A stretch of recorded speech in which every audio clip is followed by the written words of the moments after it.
আসসালামু আলাইকুম ওয়া রাহমাতুল্লাহি ওয়া বারাকাতুহু। প্রিয় দর্শক মণ্ডলী, আমরা আজকে ইনশাআল্লাহ আপনাদেরকে নামাজের ভিতরে বড় বড় দুই তিনটা ভুল দেখা যায় যে আমরা বেশি অংশ মানুষ সে ভুলটা জানি না, না জানি না আমরা কি করি সেটা মানুষকে জিজ্ঞাসা শরম লাগে।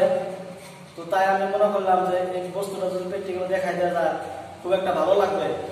তো দেখা যায় যে আমরা যখন নামাজ পড়ি, একজন নামাজ পড়তে আছে, ধরুন একজনের নামাজ দাঁড়াইছে, সে ব্যক্তি নামাজ পড়ে আছে, তাহলে এর সামনে একজন ব্যক্তি যদি থাকে, উদাহরণস্বরূপ যে একজন লোক, তুমি নামাজের পড়ে বসে যাও, ধরুন সে নামাজ পড়ে আছে, আর আগে কাতারে একজন লোক যখন নামাজ আসছিল, নামাজটা শেষ করে লাগছে, তাহলে সে ব্যক্তি সালাম ফেরার বাদে তার পিছনে যে একজন নামাজ পড়ে আছে, সে তার জায়গা থেকে অন্য জায়গায় যেতে পারবো না নাই।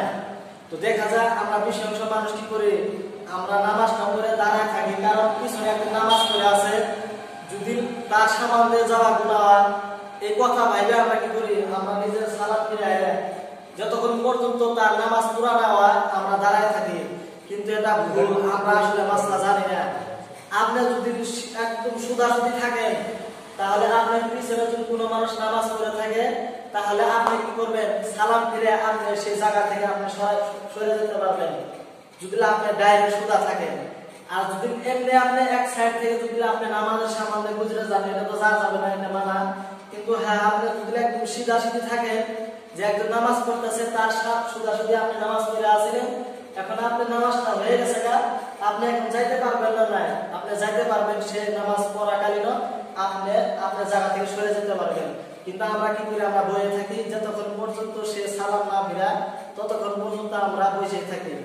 তো বোঝা গেল কথাটি, যে আমরা ইনশাআল্লাহ এই কথাটা আমরা আসলে জানতাম না, যা হোক আমি ভিডিওর মাধ্যমে আপনাদের জানাইলাম। তো ভালো লাগলে ইনশাআল্লাহ কমেন্টে জানাবেন।